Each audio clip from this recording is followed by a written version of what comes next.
All right, so this is the 1-year Vevor diesel heater review. I'm getting it started back up for this upcoming cold season, and I had a few questions I was going to answer from people in the comments on previous videos. One is, a lot of people say the exhaust shouldn't come out of the bottom, the intake should be at the top. Well, this is just how this is supposed to be put together. This thing is blowing the exhaust out here, and it's bringing fresh air in here. And even if it's sucking exhaust in right here, what's it hurting? It's not. It's not hurting anything. That is an internal combustion chamber. It is not putting exhaust into this and out through the HVAC. Now, on the other hand, you do have this right here. That is pulling air in for your HVAC. And you don't want exhaust getting in there. And what I did over the winter is I had taken bricks and made a shield so the exhaust was going out. The air coming out of that never smelled like diesel. The doghouse never smelled like diesel. The garage never smelled like diesel. If you wanted to, you can certainly put an extender on this, like many people do, especially if you have this inside of a, RV or a bus conversion or whatever. You definitely want the exhaust to exit outside in a safe manner. So to get to the other questions, we have this. And this is an 18 volt to 12 volt converter. This works with Milwaukee batteries, the M18. And this was about, I think, like 15 bucks on Amazon. You can get it for DeWalt, Ryobi, whatever you want. What I'm going to do this year is I'm going to splice a second tray for the batteries running in a parallel, so that you can swap the batteries one at a time without it actually shutting off the diesel heater. And meaning that if you have two trays, you can have one battery with a charge and one that's, completely discharged. Swap it out, put the other one on, and you don't have an interruption in power. So that's that. They sell these a million different Chinese brands on Amazon. This is a Ryopat, and I've actually used this at my shop. I have a fuel storage tank for diesel, and I've hooked this up and filled my entire truck up without using 1 bar of battery. So this is a pretty cool little tool to have. They asked me if this thing self-primes. It does. I've run this thing out of fuel plenty of times. I just fill it back up, turn it back on, and it primes itself, no problems. And then they ask, how often does it break down on you? How often do you have to clean it? I've yet to have to clean it. I've run it at least 100 to 130 days, like 120 to 130 days, about 15 to 20 hours a day. So you do the math. I mean, this thing's got well over 1,000 hours of use out of it.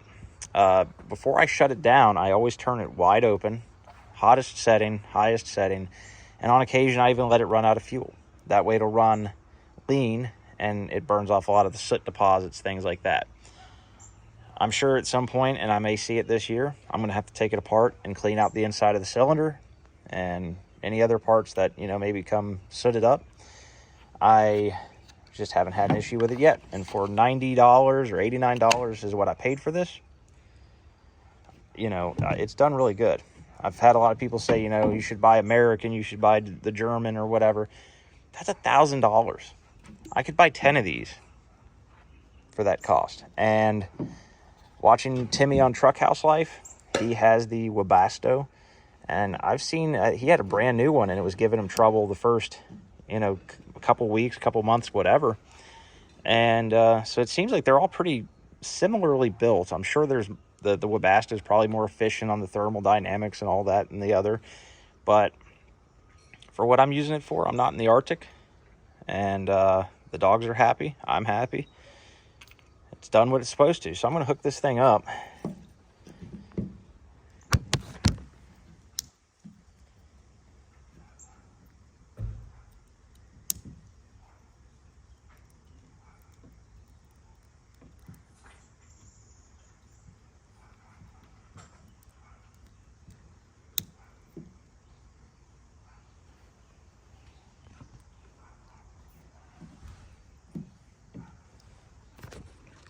All right, so we're back. And it should start right up. If, in fact, I actually have it plugged in.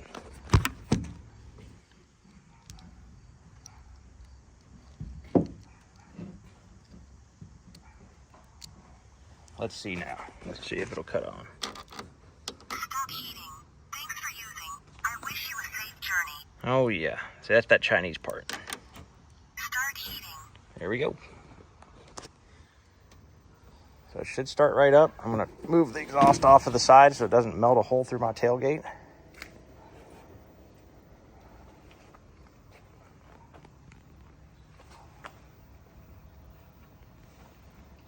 And it takes about a minute for the glow plugs to heat up and for it to start doing its thing.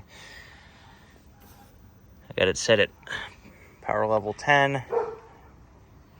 You'll start to see a little smoke coming out of here. I can already feel air coming out. It's definitely pulling in air there.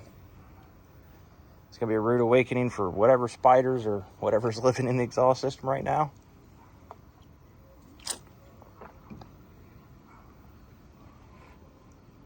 There's the smoke. Kind of hard to see on the camera, but I can see it. It's just a haze coming out of there. You can kind of see it though. Once it starts ticking, that's when things get better. And a lot of people ask what the ticking noise is. It is actually the fuel pump. It's the lift pump putting the fuel into the engine. And they do sell quiet pumps on Amazon for between like $20 and $50. For me, the ticking really doesn't bother me. If it bothers you, it's a pretty simple upgrade.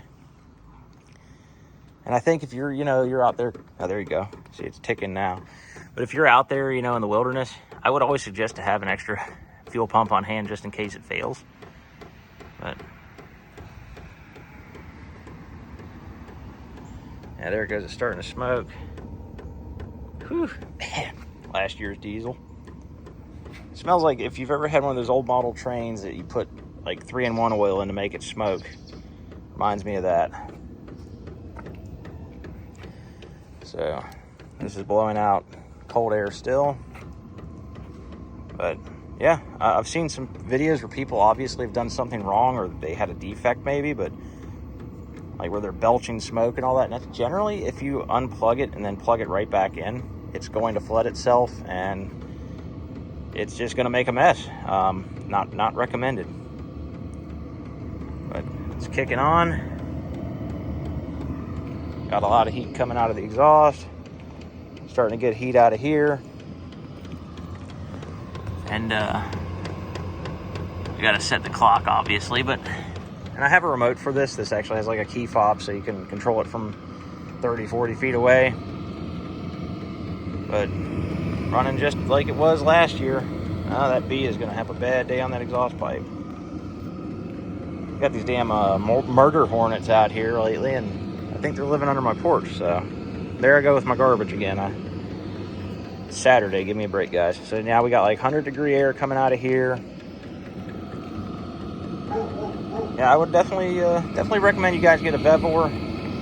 Get it on Amazon. There's coupons usually. You can get them relatively cheap, $80, $90. And I hope that one day they make one of these with an actual like wall plug that would have its own converter that has its own like onboard battery where you can charge it. And so if like you lose power, it keeps running. That would be pretty cool. At least in my books, it'd be cool. I know it wouldn't work for everybody, but they could also make like a DC powered one where you have it plugged into your, DC like this, and